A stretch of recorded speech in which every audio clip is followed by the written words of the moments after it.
मैंने क्या कहा, कल हम कौन सा केस कर रहे थे? हमारे पास मैग्नेटिक फील्ड और इलेक्ट्रिक फील्ड दोनों यूनिफॉर्म हैं और पैरेलल टू ईच अदर हैं। ठीक है। Charge particle is projected with velocity u perpendicular to these fields. ठीक है। अब चार्ज पार्टिकल हमने u से प्रोजेक्ट करा perpendicular to electric field and magnetic field. कोई दिक्कत है इसमें?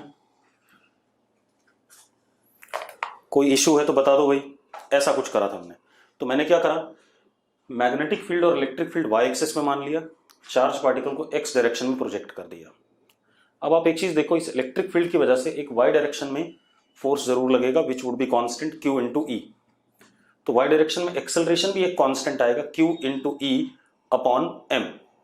ठीक है, इतनी बात। तो y डायरेक्शन में तो वो कहानी हो गई। ठीक है, यानी कि y डायरेक्शन में वेलोसिटी आ रही है चार्ज पार्टिकल के पास। ठीक है। अब y डायरेक्शन में वेलोसिटी आ रही है, वो वेलोसिटी जो y डायरेक्शन में आ रही है उस पे मैग्नेटिक फील्ड कोई फोर्स नहीं लगाएगा। क्यों नहीं लगाएगा? क्योंकि y डायरेक्शन की जो वेलोसिटी आएगी वो मैग्नेटिक फील्ड के क्या है, पैरेलल है। एक बात बताओ, जो y डायरेक्शन में वेलोसिटी आएगी, कंपोनेंट आएगा, वो b के क्या हो जाएगा, पैरेलल हो जाएगा। तो y डायरेक्शन वाली वेलोसिटी की वजह से मैग्नेटिक फोर्स नहीं लगेगा, लेकिन इसकी वजह से मैग्नेटिक फोर्स जरूर लगेगा। और अगर हम फोर्स देखें तो वो क्या हो गया हमारा, जरा ध्यान से देखो, u इधर और b अंदर, तो फोर्स ऊपर की तरफ आ गया। तो एक मोशन हमारा क्या बनेगा, एक्स जेड प्लेन में बनेगा। एक सर्कुलर मोशन हमारा एक्स जेड प्लेन में आएगा कि नहीं आएगा?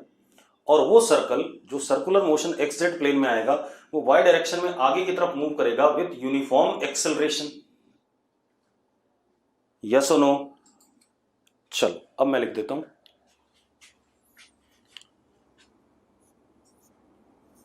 Due to e j cap constant force, electric force in y direction acts, that is QE J cap। करेगा कि नहीं करेगा? Electric force is QE J cap। Therefore y direction में एक्सेलरेशन हो गया QE अपॉन m। और भी component देखते हैं या नहीं? ठीक है। velocity in y direction at any instant will be QE upon m into t, because this is constant, acceleration is constant, then UAM वाला फॉर्मूला, and y कोऑर्डिनेट किसी भी समय पे half QE upon m into t square. कोई दिक्कत है इसमें? कोई दिक्कत है तो बता दो भाई। है कोई इश्यू बेटा? क्योंकि जो मैग्नेटिक फोर्स है वो तो एक्स जेड प्लेन में है, उसका वाई डायरेक्शन से कोई लेना देना नहीं है।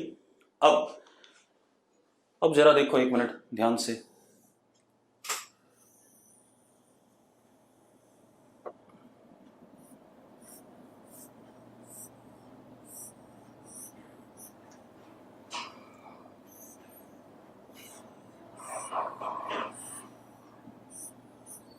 दिस इज एक्स,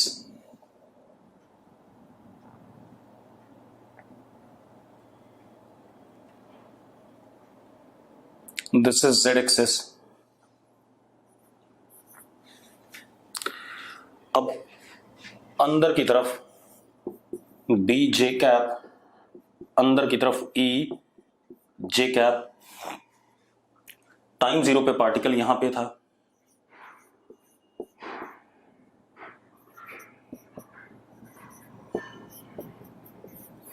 हमने इसको u वेलोसिटी दी थी।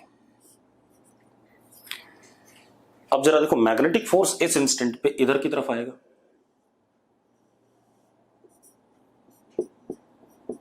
And magnetic force is perpendicular to u, due to which this is centripetal force. तो ये क्या करेगा, इसे सर्कल में घुमाना चाहेगा ऐसे। अगर हम सिर्फ एक्स जेड प्लेन को देखें, y को भूल जाएं थोड़ी देर के लिए, हाँ, हालांकि अंदर की तरफ y डायरेक्शन में भी फोर्स है। कौन सा? Electric force. अंदर की तरफ इस पे एक FE भी है। ठीक है। अब जरा देखो, इसकी वजह से particle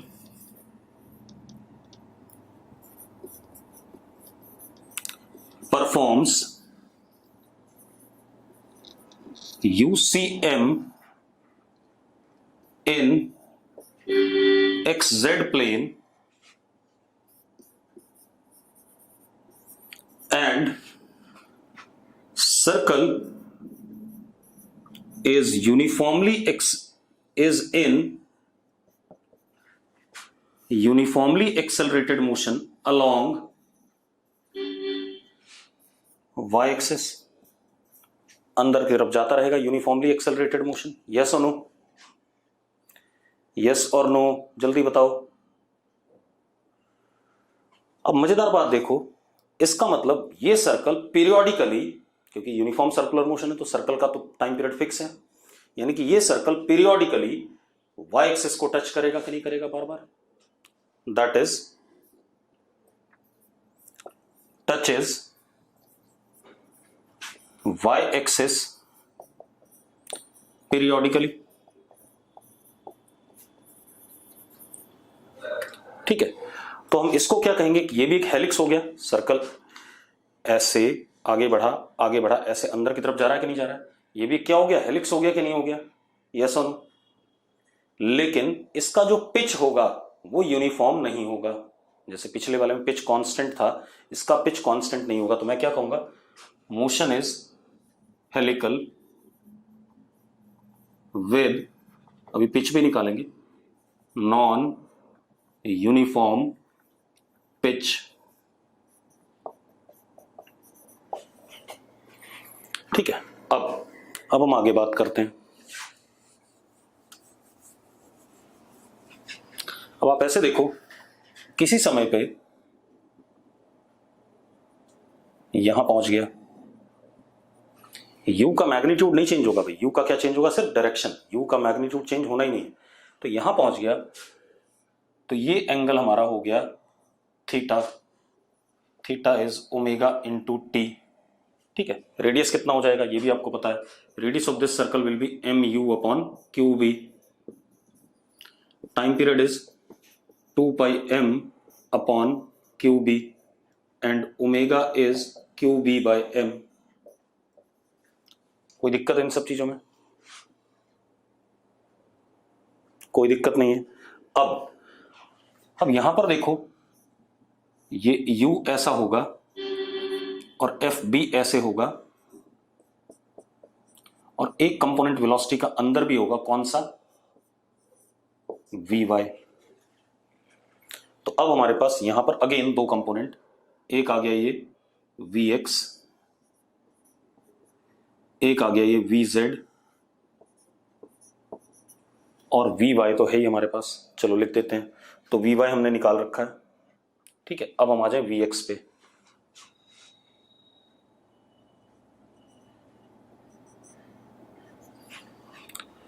we x is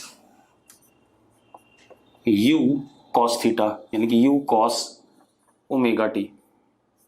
we y is u sin theta, that is sin omega t, and v z is sorry v x and v z, और वी वाई ये रहा, है या नहीं, जल्दी बताओ भाई, जल्दी बताओ बेटा, बोलो।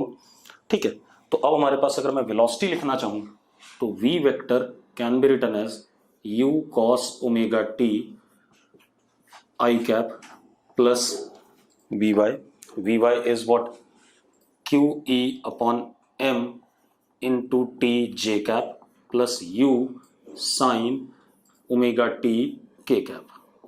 ये वेलोसिटी आ गया। हाँ, यहां वेलोसिटी जरूर बढ़ रही है, समय के साथ वेलोसिटी बढ़ रही है। हाँ, एक्स जेड प्लेन वाली कंपोनेंट नहीं बढ़ रहे हैं, एक्स और जेड वाले कंपोनेंट मिल करके तो यू ही आ रहे हैं, लेकिन जो वाई कंपोनेंट है वेलोसिटी का, वो इलेक्ट्रिक फील्ड की वजह से क्या कर रहा है, बढ़ रहा है कि नहीं बढ़ रहा हमेशा। अरे यस और नो। तो वेलोसिटी का मैग्नीट्यूड इस केस में बढ़ेगा। अरे मानते हो या नहीं मानते हो? ठीक है, अब आते हैं कोऑर्डिनेट्स पे। वाई कोऑर्डिनेट हमने निकाला हुआ है, x coordinate, what is x coordinate बेटा, आर साइन थीटा। तो x coordinate is mu upon q b sine omega t, and what is z coordinate? z coordinate is r1 minus cos theta, तो that is mu upon qb 1 minus cos omega t. ये आ गया भाई, ये आ गया कि नहीं आ गया हमारे पास? क्लियर है? अरे क्लियर है तो यस लिखो फटाफट जल्दी से। ठीक है, छवि को क्लियर है, तिशा को क्लियर है, दिग्विजय क्लियर। ठीक है, अब मेरी बात सुनो। इसके बाद अब हम बात करें पिच की। तो एक बात बताओ, वाई डायरेक्शन में यूनिफॉर्मली एक्सेलरेटेड मोशन है और वाई डायरेक्शन में इनिशियल वेलोसिटी क्या थी? 0 थी। तो अगर हम चेक करें कि सक्सेसिव टाइम में कितना डिस्टेंस वाई में चल रहा है, तो ratio of pitch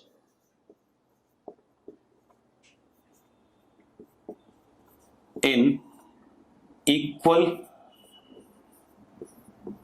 successive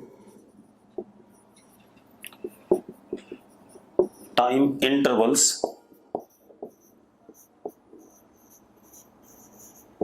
is 1:3:5:7:, dash dash dash. अरे यूएम में यही होता था, याद है? अगर इनिशियल वेलोसिटी 0 हो और एक्सेलरेशन कांस्टेंट हो तो पहले टाइम टी में जितना चला तो अगले सक्सेसिव टाइम में 3x चलता है, अगले में क्या चलता है? 5x चलता है, 7x चलता है। यस और नो?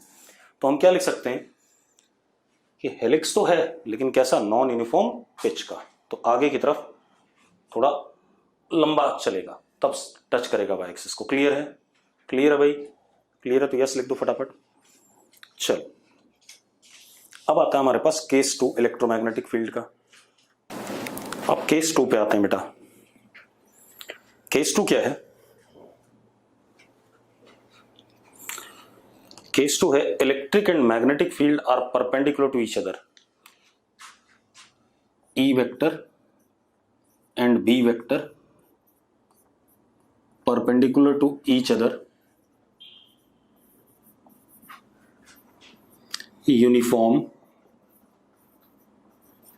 ठीक है, and charge particle is at rest. Charge particle is released from origin। released मतलब velocity 0।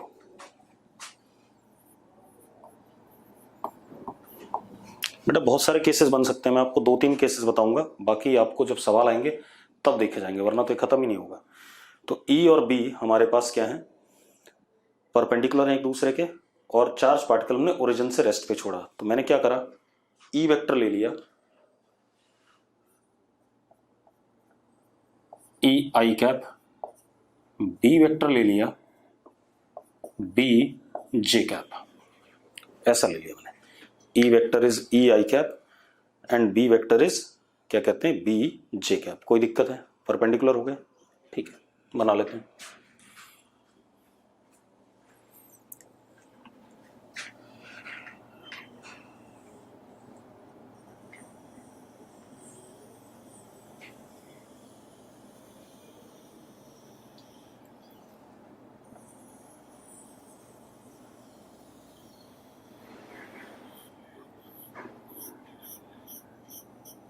बिल्कुल ऐसा ही आप 11th क्लास में पढ़ चुके हो, आपको पता चल जाएगा अभी। This is Z, this is X axis,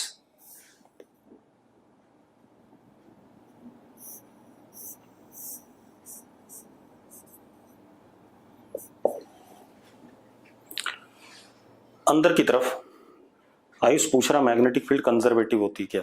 भाई अभी मैंने क्या कहा? मैंने मैग्नेटिक फील्ड तो तुझे पढ़ाया ही नहीं। मैंने तो क्या पढ़ाया? मैग्नेटिक फील्ड में मोशन ऑफ चार्ज पार्टिकल। तो ये अपने आप ना फालतू के सवाल, जो टॉपिक चल रहा है अभी सिर्फ उस पर ध्यान दो। जैसे किसी एक रामू जैसे बेवकूफ ने पूछा मैग्नेट कितने दिन का है? साला 1 महीना 1.5 महीना लगेगा अभी। ठीक है, तो ये फालतू सवाल ना मुझसे मत पूछा करो। क्लास में बैठो, क्लास में क्लास की तरह देखो, जो चल रहा है उस पर ध्यान दो। कंजर्वेटिव बताऊंगा जब बताना होगा, अभी कंजर्वेटिव का कोई लेना देना नहीं है। अभी तो चार्ज पार्टिकल का मोशन पढ़ ले औकात हो तो। अब कब तक चलेगा क्या नहीं चलेगा? ठीक है, अब जरा देखो, अब क्या कहानी हमारे पास, अब अपने पास क्या है, E इधर की तरफ है, यूनिफॉर्म मैग्नेटिक फील्ड अंदर की तरफ है, y एक्सिस अंदर की तरफ है, B J cap E I cap. अब चार्ज पार्टिकल हमारा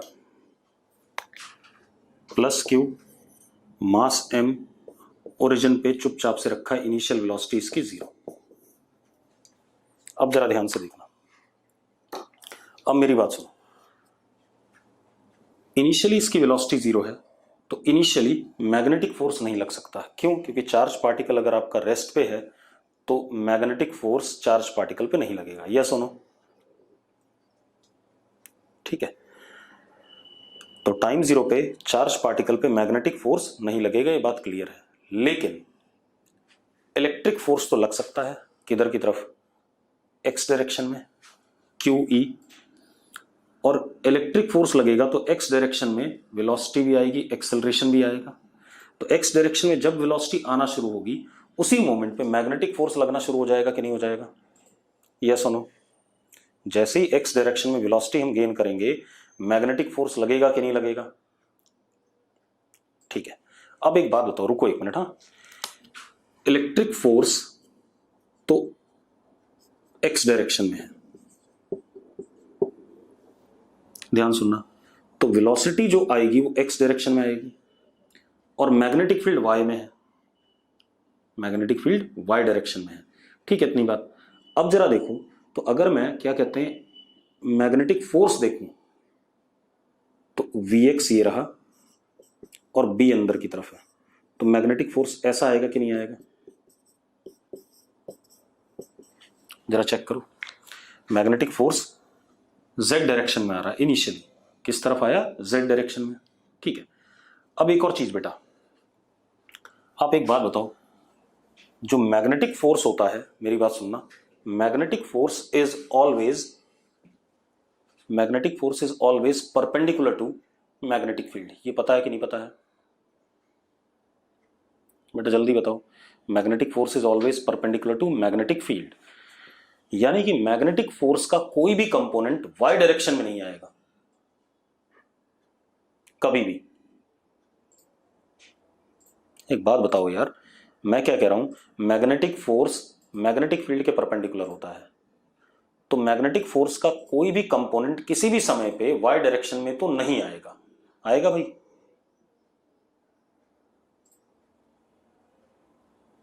जल्दी बोलो। अब जरा देखो एक मिनट, मान लेते हैं अब अगर मैग्नेटिक फोर्स का कोई कंपोनेंट वाई डायरेक्शन में नहीं आएगा तो f b never in y direction. ध्यान सुनना, एफ ई जो हमें मिला है यहां पर, never in y direction. F e तो हमें पता ही है एक्स में है। तो एक बात बताओ, यही दो फोर्स होने हैं? यही दो फोर्स होने हैं कि नहीं होने? पहले बता दो मुझे। अरे यही दो फोर्स हैं या नहीं? अब यही दो फोर्स हैं और कोई भी फोर्स वाई डायरेक्शन में नहीं है, यानी कि वाई डायरेक्शन में मोशन पॉसिबल ही नहीं है। वाई डायरेक्शन में कोई मोशन नहीं होगा। क्यों? क्योंकि ना वाई डायरेक्शन में कोई वेलोसिटी है, कुछ नहीं है, ना एक्सेलरेशन है क्योंकि फोर्स ही नहीं आया, तो वाई डायरेक्शन में कोई मोशन पॉसिबल नहीं है। मतलब motion of this charge particle will be restricted in x z plane only. Motion of this charge particle will be restricted in x z plane only. Yes और no? ठीक है, तो हम क्या कह सकते हैं,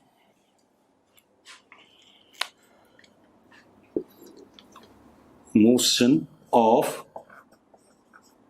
plus q is in x z plane only. अब अगर एक्स जेड प्लेन में है तो किसी मोमेंट पे चार्ज पार्टिकल की वेलोसिटी मैंने मान ली v x i cap plus v z k cap. मान सकता हूं या नहीं? जल्दी बताओ भाई। किसी मोमेंट पे मैंने मान लिया ऐसी कि दो कंपोनेंट हैं वेलोसिटी के, वी एक्स आई कैप और we z k cap. Ayush कोई दिक्कत हो तो अब बता दे इतने नाटक में, क्योंकि इतने में दिक्कत हो सकती है। बहुत सारे लोगों को क्लियर नहीं होता कि वाई डायरेक्शन में क्यों नहीं होगा मोशन। अब सुनो भाई, अब क्या कहानी हमारे पास, अब अपने पास क्या आ गया, एक्स जेड प्लेन में मोशन है, ठीक है, इतनी बात ये आ गया। अब लोरेंट्ज फोर्स जो होगा total, that would be f e plus f b, दोनों फील्ड्स फोर्स लगाएंगी, तो किसी भी समय पे F will be equal to f e is what, q e i cap, कोई दिक्कत नहीं, f b q v cross b j cap, कोई दिक्कत है इसमें तो बता दो मुझे, कोई इशू हो तो बता दो भाई, अभी नहीं है, ठीक है। अब जरा देखो एक minute, f vector is equal to q e i cap plus q v x i cap plus v z k cap cross b j cap, ऐसा कुछ है। चलो अब देखो जरा, f vector is equal to q e i cap plus q v x b, i cross j क्या होता है, के कैप, और plus q v z b k cross j, k cross J is minus i cap. तो जरा देखो, f is equal to q e minus v z into b i cap plus q v x into b k cap. देखो जरा, ये आ गया x component of force और ये आ गया जेड कंपोनेंट ऑफ फोर्स, आगे कि नहीं आ गया, हाँ या ना, अरे एक्स कंपोनेंट और जेड कंपोनेंट आ गए फोर्स के कि नहीं आ गए, मैंने यही कहा था कि दो ही कंपोनेंट रहेंगे और आ गए अपने आप, ठीक है। अब जरा देखो एक मिनट, मिटा दूं इसे, ऊपर लिख देता हूं,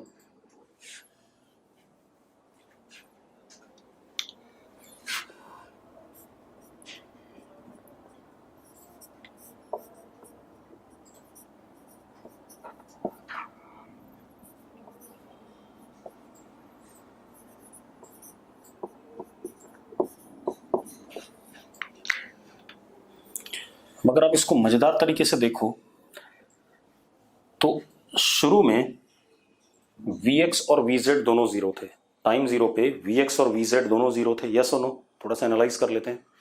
टाइम जीरो पे Vx और Vz दोनों जीरो थे, अगर Vz भी जीरो Vx भी जीरो है तो फोर्स सिर्फ क्यू ई आई कैप है, कितना है, क्यू ई आई कैप। लेकिन जैसे जैसे चार्ज पार्टिकल में वेलोसिटी आई, उसका x कंपोनेंट भी बढ़ता है, z कंपोनेंट भी बढ़ता है। अब एक चीज देखो, जब x कंपोनेंट बढ़ता है तो इसका मतलब z डायरेक्शन में मैग्नेटिक फोर्स बढ़ेगा कि नहीं बढ़ेगा, जल्दी बताओ, z डायरेक्शन में मैग्नेटिक फोर्स बढ़ेगा कि नहीं बढ़ेगा, और हमेशा के लिए बढ़ेगा, क्योंकि जैसे जैसे Vx बढ़ता रहेगा, Vx बढ़ता गया बढ़ता गया बढ़ता गया, तो z डायरेक्शन में फोर्स बढ़ता रहेगा, ठीक है। अब आ जाओ x कंपोनेंट पे, जैसे जैसे Vz बढ़ेगा, शुरू में Vz बढ़ेगा तो x कंपोनेंट ऑफ फोर्स घटेगा, क्योंकि टाइम जीरो पे तो क्यू ई था, Vz बढ़ेगा तो x कंपोनेंट ऑफ फोर्स घटेगा, घट के कभी ना कभी क्या होगा, जीरो होगा, मतलब x डायरेक्शन में फोर्स कभी ना कभी क्या हो जाएगा, जीरो हो जाएगा, यस और नो, ठीक है। उसके बाद जब फर्दर Vz बढ़ेगा तो नेगेटिव हो जाएगा, यानी कि x डायरेक्शन में पहले पार्टिकल आगे जाएगा फिर पीछे भी आने की कोशिश करेगा, लेकिन z डायरेक्शन में हमेशा आगे ही जाएगा ऊपर की तरफ, यस और नो।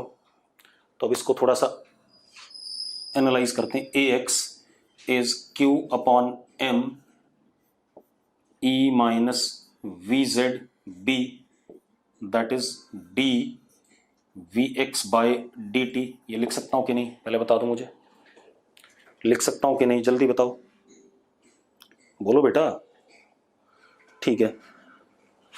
दूसरा, a z is q b by m into v x, that is d v z upon d t, कोई दिक्कत है इसमें, कोई दिक्कत है तो बता दो भाई, है कोई इशू, है कोई इश्यू तो बता दो यार। अब आपको इन दोनों डिफरेंशियल इक्वेशन को सॉल्व करना है, आपको Vx निकालना है, Vz निकालना है, ठीक है, आपको Vx और Vz निकालना है, ठीक है, इतनी बात, इन दोनों को सॉल्व करके किसी भी तरीके से। अब भाई force upon mass is acceleration in x direction, force upon mass is acceleration in z direction. Acceleration in x direction is dvx upon dt, acceleration is z direction is dvz upon dt। Rahul बात clear है? अब मुझे इन दोनों equation को solve करना है। अब रामू बताएगा भाई सॉल्व कैसे करें, बता रामू कैसे सॉल्व करें इन दोनों को। चलो देखते हैं, कोई सॉल्व कर सकता है आप में से, जो भी जितने लोग भी बैठे हो। अरे डिफरेंशियल इक्वेशन पढ़नी नहीं होती है, आपको क्या करना है, एलिमिनेट करना है बस। अबे dy बाई डी, कितनी डिफरेंशियल इक्वेशन 11th क्लास में सॉल्व कर ली तूने। ds upon d t is equal to u plus a t, ये सॉल्व करी थी कि नहीं करी थी इंटीग्रेट करके, तो s निकाला था कि नहीं निकाला था as a function of t, यही तो करना और क्या करना है। तो आपको vx और vz टाइम का फंक्शन निकालना है बस। कैसे सॉल्व करें भाई, आपको मैं डिफरेंशियल नहीं बोलता हूं, मैं बोलता हूं vx और vz निकाल दो as a function of time. भाई मोशन पढ़ने का मतलब ये है ना, वेलोसिटी निकालेंगे, एक्सेलरेशन निकालेंगे, x coordinate, y coordinate, Z coordinate, ये सब निकालेंगे। जल्दी बताओ भाई। एक चीज तो मैं लिख ही सकता हूं, y हमेशा जीरो रहेगा पार्टिकल का, वी वाई भी हमेशा जीरो रहेगा, ए वाई भी हमेशा जीरो रहेगा, क्योंकि y डायरेक्शन में कोई मोशन था ही नहीं। हाँ, अब x और z के बारे में बात करें, जल्दी बोलो भाई, मुझे as a function of time चाहिए सब कुछ। कोई कर सकता है, जल्दी बताओ, अगर कर सकते हो तो यस लिख दो, नहीं कर सकते हो तो नो लिख दो। जो कर सकता हो बता दो भाई कैसे सॉल्व होगा। भाई ये मैथ्स नहीं है, आपको सिर्फ करनी नहीं आती है। हार्दिक, टी के रिस्पेक्ट में ए जेड को डिफरेंशिएट कर दो, नहीं होगा, नहीं होगा हार्दिक, ऐसे नहीं होगा। और कोई, देखो पहले तो आपको बता दूं कि इन इक्वेशंस को हम कहते हैं कपल्ड इक्वेशंस। क्या कहते हैं बता रहा हूं, आदित्य नहीं होगा उससे भी, मैं बता रहा हूं। These equations are called as coupled equations. देखो, rate of change of Vx with respect to time depends upon Vz and rate of change of Vz with respect to time depends upon Vx। मतलब क्या कहानी है, Vx का rate of change किस पे depend कर रहा है, Vz पे, और Vz का रेट ऑफ चेंज Vx पे डिपेंड कर रहा है। ऐसी इक्वेशन को हम कहते हैं कपल्ड इक्वेशन। तो इनको हमने कपल्ड इक्वेशन का सॉल्व करने के बहुत सारे तरीके हो सकते हैं, मैं एक तरीका बता देता हूं। कपल्ड इक्वेशन में क्या होता है कि जैसे पैरामीट्रिक कोई इक्वेशन है, पैरामीट्रिक इक्वेशन है, ये तो पढ़ा है ना, पैरामीट्रिक फॉर्म पढ़ा है, पैरामीट्रिक फॉर्म पढ़ा है। तो dy by D t is a function of what, x, and dx by D t is function of y। dy by D T function of x हो गया और dx by D T function of y हो गया। ऐसी equation को coupled equation कहते हैं। तो अब इसको सॉल्व करने का तरीका क्या है, मैं ऊपर वाले एक्सप्रेशन को डिफरेंशिएट कर रहा हूं टाइम के रिस्पेक्ट में, एक बार और इसको कर देता हूं। D square v x upon d t square is equal to q e upon m, constant खत्म हो जाएगा, minus q b upon m d v z upon d t. ऐसा बनेगा कि नहीं बनेगा, जल्दी बता दो मुझे, ऐसा बनेगा कि नहीं, बनेगा कि नहीं बेटा, जल्दी बताओ। बन गया। अब D v z upon d t की वैल्यू वाली यहां डाल देते हैं, डाल दें तो देखो आपको कुछ बहुत सुंदर सी चीज मिलने वाली है। पूछूंगा मैं क्या मिल रहा है।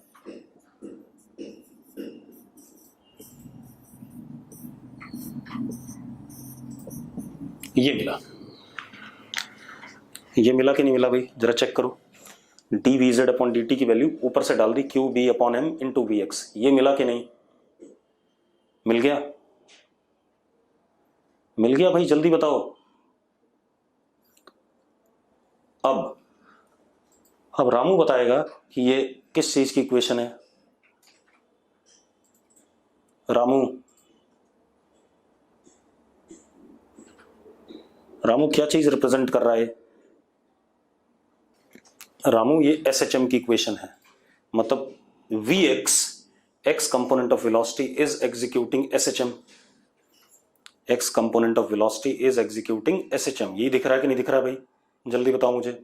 ठीक है, तो अब मैं क्या लिख सकता हूं, देखो एक मिनट, थोड़ा सा ना जगह कम पड़ रही है, थोड़ा बड़ा सा टॉपिक है, इसको बाद में बना लेंगे डायग्राम को।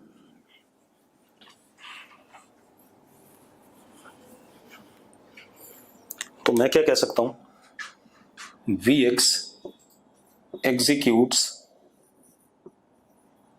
SHM with omega angular frequency उसकी QB/m। हाँ या ना, जल्दी बताओ। और यही होता है ओमेगा स्क्वायर। ठीक है, अब मैंने Vx को लिखा SHM का, Vx is A sine omega t plus phi. मैंने ऐसे लिख दिया बेटा, मुझे सिर्फ इसमें ओमेगा पता है, ए और फाई मुझे अननोन है, मतलब amplitude of velocity and initial phase of velocity मुझे अननोन है। अननोन है या नहीं पहले बता दो मुझे, जल्दी बताओ बेटा। तो मुझे ए और फाई दोनों चाहिए, क्लियर है? ठीक है कोई दिक्कत नहीं, मैं एक बार इसे डिफरेंशिएट भी कर देता हूं। तो a x is a omega cos omega t plus phi, क्योंकि मुझे ए और फाई निकालने हैं तो उसके लिए मैं मेहनत कर रहा हूं। मुझे एक बात पता है, टाइम जीरो पे, ठीक है इतनी बात, टाइम जीरो पे आपका Vx जीरो है या नहीं, जल्दी बताओ। टाइम जीरो पे Vx जीरो है या नहीं, जल्दी बोलो बेटा। ठीक है, तो at t is equal to zero Vx is equal to zero. तो Vx को जब मैंने जीरो रखा तो हमारे पास आया sine phi is equal to zero, यानी कि फाई या तो जीरो है और पाई है। यही दो वैल्यूज लेते थे कि नहीं लेते थे, याद करो, याद करो भाई। ठीक है, अब आ जाओ, अब हम आ जाए टाइम जीरो पे Ax कितना है। Ax इज, ये तो जीरो है, VZ भी, QE/m। टाइम जीरो पे Ax कितना है, QE/m। चलो टाइम को जीरो डाल देते हैं, तो Ax की वैल्यू कितनी हो गई, QE/m is equal to A omega, omega is QB/m cos phi. ये कहानी आ गई कि नहीं आ गई, यस और नो, यस और नो, जल्दी बताओ। अब एम्पलीट्यूड नेगेटिव नहीं होता कभी भी, एम्पलीट्यूड तो एक मैग्नीट्यूड होता है। अगर मैं फाई की वैल्यू जीरो डालूं, ठीक है इतनी बात, तो एम्पलीट्यूड आ जाएगा कि नहीं आ जाएगा मेरे पास। और देखो एक्सेलरेशन पॉजिटिव है बेटा, आप खुद देखो QE/m किस डायरेक्शन में आया था, पॉजिटिव एक्स में आया था कि नहीं आया था। तो फाई की वैल्यू क्या होनी चाहिए, जीरो होनी चाहिए, दैट इज अपने आप कंफर्म हो गया, फाई इज जीरो। और फाई जीरो रखते ही हमारे पास ए आ गया E/b, आ गया कि नहीं आ गया, ए कितना आ गया, E/b आ गया कि नहीं आ गया, जल्दी बताओ। तो अब मुझे Vx पता चल गया, तो Vx कितना पता चल गया, देखो Vx is E/b sine omega t. ये आ गया कि नहीं आ गया, ओमेगा हमें पता है और Vx पता चल गया, पता चल गया भाई। देखो जरा कितना बढ़िया क्वेश्चन था, यस और नो। अब Vx के पता चलने के बाद अब जरा देखो Vx आ गया तो बड़ा आसान है, अब हम Vz आराम से निकाल सकते हैं।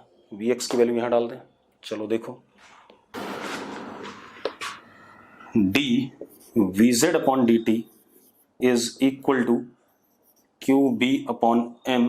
Vx की वैल्यू उठा दी, E/b sine omega t, b से b कट गया बेटा, तो d Vz is equal to QE/m sine omega T dt।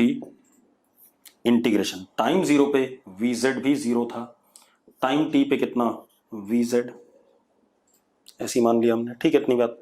अब जरा देखो बेटा, Vz comes out to be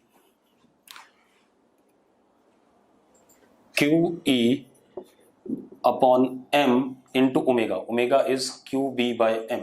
तो M से M कट गया, E by B आ गया. अभी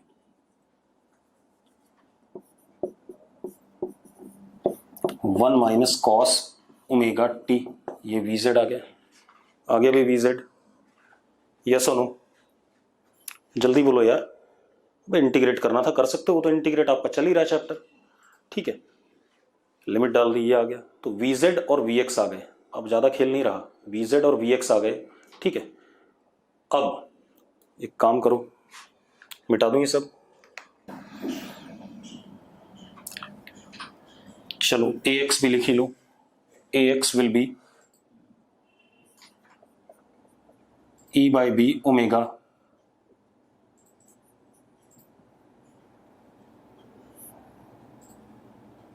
omega is QB by M.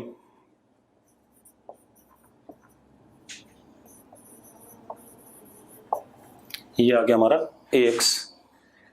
AZ पहले तो खत्म हो गया, E by B और साइन माइनस माइनस प्लस हो जाएगा.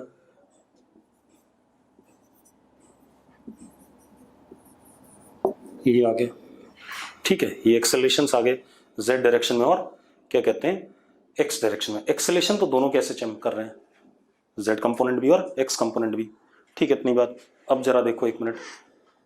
अब हम आ जाए X कोऑर्डिनेट, Y कोऑर्डिनेट और Z कोऑर्डिनेट. Y कोऑर्डिनेट तो जीरो, उसको तो भूल ही जाओ.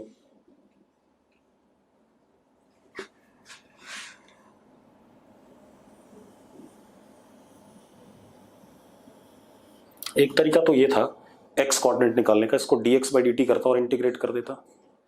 टाइम जीरो पे X जीरो था, टाइम t पे X मान लेते. दूसरा तरीका Z कोऑर्डिनेट के लिए क्या था, dz बाई dt करता, टाइम जीरो पे Z जीरो, टाइम t पे Z. आ जाता कि नहीं? यस बोलो अगर आ जाता तो.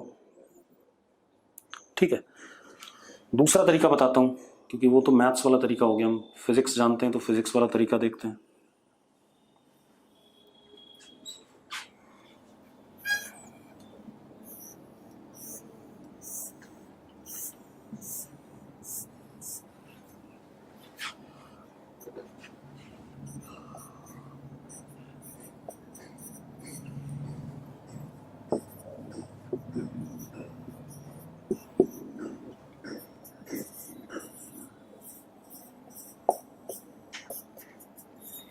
आप एक बात बताओ यार, जो VX है वो SHM कर रहा है, टाइम जीरो पे यहां से स्टार्ट हुआ, आगे की तरफ है, तो SHM कर रहा तो पीरियोडिक मोशन है. तो after time one time period, that is 2 pi by omega, X component of velocity will be having same magnitude as well as same phase. ये बताओ मुझे. ठीक है, तो अब जरा देखो, X कंपोनेंट पहले बढ़ रहा है, किसी जगह पे जीरो हुआ और फिर नेगेटिव भी हो रहा है वेलोसिटी का. हाँ या ना? यस और नो? पाई बाय ओमेगा पे जीरो हो रहा है, 2 पाई बाय ओमेगा और फिर पाई बाय ओमेगा के बाद नेगेटिव हो रहा है, फिर 2 पाई बाय ओमेगा पर इनिशियल अपनी स्टेट को अचीव कर रहा है. ठीक. Z कंपोनेंट की अगर हम बात करें तो Z कंपोनेंट अगर आप देखो तो Z कंपोनेंट कभी भी नेगेटिव नहीं होगा, हमेशा पॉजिटिव रहेगा. Z component of velocity will never be negative, it will be always positive. हाँ या ना? ठीक है, तो अब आप एक चीज देखो. चलो कर ही देता हूं मैं एक बार, इंटीग्रेट करके बता देता हूं, तब आपको शायद ज्यादा क्लियर हो जाए. Vx को लिख देता हूं मैं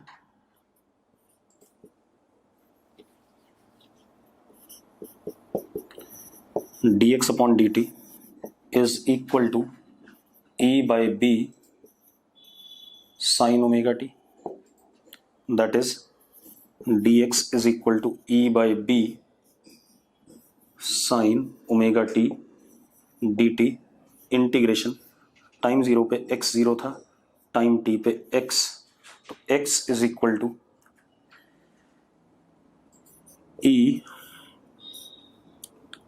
क्यू बी स्क्वायर m, क्योंकि नीचे ओमेगा आएगा, ओमेगा की value q b by m होती है, 1 माइनस कॉस ओमेगा टी. कोई दिक्कत है इसमें? एक्स कोऑर्डिनेट ये आ रहा है या नहीं, जल्दी बताओ मुझे, जल्दी बेटा। ठीक है, इसी तरीके से अगर मैं वाई कोऑर्डिनेट निकालना जाऊं, sorry Z coordinate, Z coordinate निकालना चाहें तो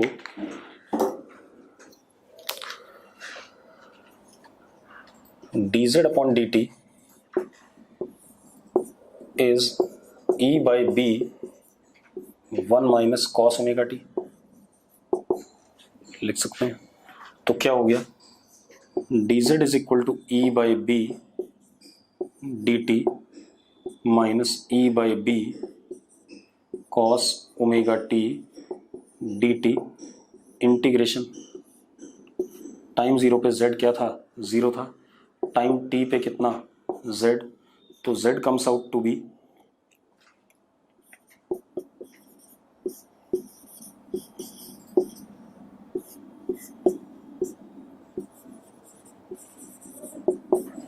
जरा देखो ये आएगा कि नहीं आएगा, चेक करो भाई फटाफट। गलती गलती रुक जाओ, गलत हो गया।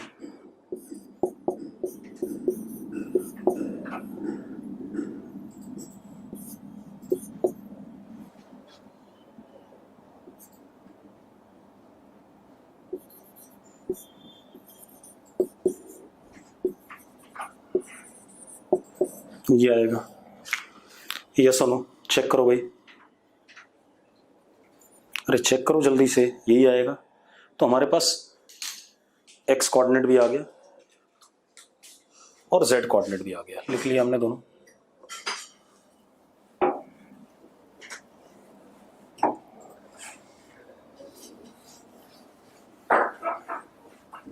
अब जरा देखो, एक्स कोऑर्डिनेट कि अगर मैं मैक्सिमम वैल्यू देखूं, एक्स कोऑर्डिनेट की मैक्सिमम वैल्यू तब होगी जब ये -1 होगा, यानी कि ओमेगा टी पाई के बराबर हो, ओमेगा टी क्या हो, पाई के बराबर। वो कब, जब वेलोसिटी क्या हो रही है, एक्स डायरेक्शन में 0 हो रही है पहली बार, तो और जेड डायरेक्शन में उस वक्त ये 0 हो जाएगा और ये कितना, टी कितना, पाई बाय ओमेगा, तो क्या हो जाएगा, पाई बाय ओमेगा, मतलब ये कुछ कुल मिलाकर के कुछ ऐसा मोशन।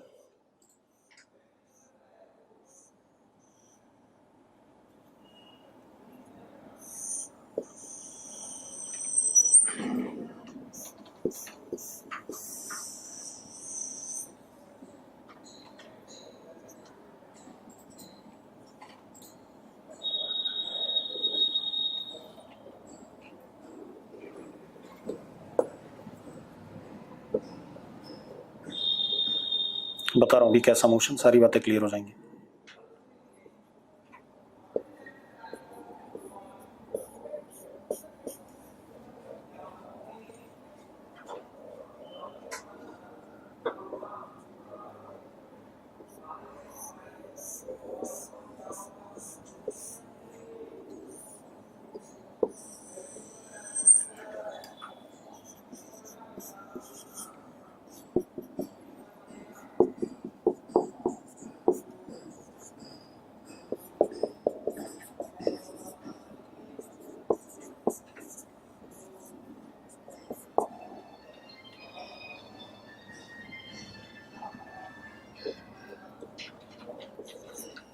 ऐसा कुछ भाई, साइक्लॉइड कैसा मोशन है, साइक्लॉइड है, आपने रोटेशनल मोशन में पढ़ा हुआ है। दिस इज एग्जैक्टली साइक्लॉइड, और यहां पर एक्स कोऑर्डिनेट कितना है, मैक्सिमम कितना, 2em अपॉन QB², और इस टाइम पे z कोऑर्डिनेट कितना है, अगर 2 पाई बाय ओमेगा डालूं तो ये 0 हो जाएगा, ठीक है, ये 2 पाई बाय ओमेगा, तो यहां पर आ गया z कोऑर्डिनेट 2 पाई e upon omega QB² m, यहां पर क्या हो जाएगा, 4 टाइम्स हो जाएगा। जरा चेक करो भाई ये सारी बात क्लियर हो रही है कि नहीं हो रही है, अब ग्राफ बना के देख लो, यही बनेंगे। सेम हमने 11th क्लास में साइक्लॉइड के लिए बनाया था, याद करो। अरे यस और नो, जल्दी बोलो यार। अब आप टाइम की वैल्यू डालते जाओ, आपको एक्स कोऑर्डिनेट पता है, जेड कोऑर्डिनेट पता है, एक्स कंपोनेंट ऑफ वेलोसिटी पता है, जेड कंपोनेंट ऑफ वेलोसिटी पता है, ए एक्स पता है, ए जेड पता है। Motion of charge particle in electric and magnetic field is being studied. ठीक है, हमने पढ़ लिया भाई। अब आगे बात करते हैं। और मोशन पीरियोडिक है भाई, ये भी ध्यान रखना, मोशन इज हाउ, कैसा, पीरियोडिक। ठीक है, इतनी बात। अब हम मोशन के बारे में बात नहीं करेंगे, अब हम थोड़ा सा एप्लीकेशन पे आएंगे, क्योंकि जितना हमने पढ़ना था इलेक्ट्रिक फील्ड मैग्नेटिक फील्ड में या सिर्फ मैग्नेटिक फील्ड में हमने पढ़ लिया, और जो बाकी सब कुछ आएगा वो क्वेश्चंस आएंगे अपने पास। ठीक है, अब एक और चीज देखते हैं, मिटा दूं ये। अब देखो बेटा, अब अपने पास क्या है, अगर charge particle plus q is projected with velocity v in electric field and magnetic field, then Lorentz force on it is QE plus Q V cross B। मानते हो या नहीं मानते हो? हाँ या ना? बहुत सारे लोगों को बड़ी कंफ्यूजन होती है अभी जो बताने जा रहा हूँ उसमें, ये होगा या नहीं होगा पहले बताओ। अरे इसमें कोई दिक्कत है? अरे क्या समस्या, कोई प्रॉब्लम नहीं है। अब for Lorentz force to be zero, for Lorentz force to be zero क्या होना चाहिए? अगर लोरेंट्स फोर्स जीरो होता है मतलब चार्ज पार्टिकल, इसका मतलब होता है चार्ज, अगर फोर्स जीरो है तो जिस वेलोसिटी से टोटल नेट फोर्स जीरो है, तो न्यूटन्स फर्स्ट लॉ, जिस वेलोसिटी से पार्टिकल जा रहा है वैसे ही जाएगा। चार्ज पार्टिकल गोज undeflected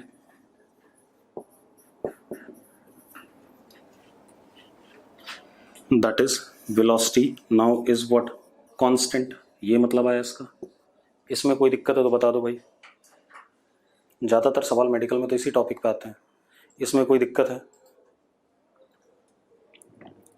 नहीं है।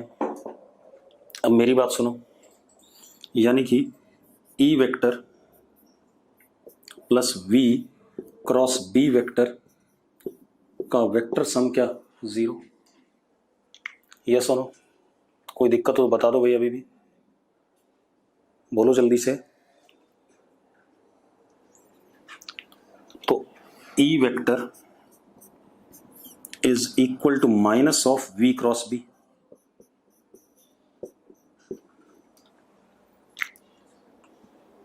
E vector is minus of V cross B। यहां से बहुत सारी चीजें कंक्लूड होती हैं। E perpendicular to V, E perpendicular to B, ठीक है, E perpendicular to plane of V and B, last E vector anti parallel to V cross B। इतनी चीजें क्लियर होती हैं कि नहीं होती हैं? जल्दी बोलो भाई। दूसरी चीज, E का मैग्नीट्यूड VB साइन थीटा होना चाहिए, तभी जीरो हो पाएगा। ये चीजें तो होंगी, 1 2 3 4 5, ये पांचों चीजें वैलिड होंगी तभी हो पाएगा। यस और नो? ठीक है, क्लियर है? तो E का मैग्नीट्यूड कितना होगा? VB साइन थीटा होगा। ठीक है, थीटा 90 हो सकता है, कुछ भी हो सकता है, उससे मुझे मतलब नहीं है। ठीक है, इतनी बात क्लियर है सबको? अरे यस और नो? तो आज यहीं रोकेंगे, अगली क्लास में बात करेंगे बाकी चीज़ों के बारे में। ठीक, चलो।